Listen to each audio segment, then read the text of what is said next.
এইখানে কি লাফালাফির প্রতিযোগিতা হচ্ছে নাকি? আমি তো এই লাফ প্রতিযোগিতায় সেরা। আমি তো এই লাফ প্রতিযোগিতায় চ্যাম্পিয়ন ছিলাম, ঢাকা থেকে মেডেল প্রাপ্ত হয়েছি। ভাই কি মেডেল পাইছেন আপনি? আরে মিয়া কি কন, আমি তো বাংলাদেশের মধ্যে সেরা। এই দড়িটা উঁচা করে ধর।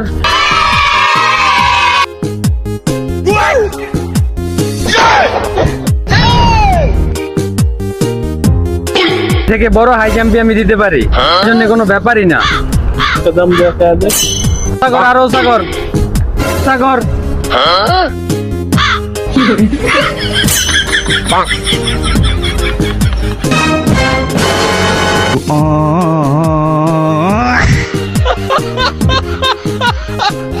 মেডেল দিচ্ছে কোস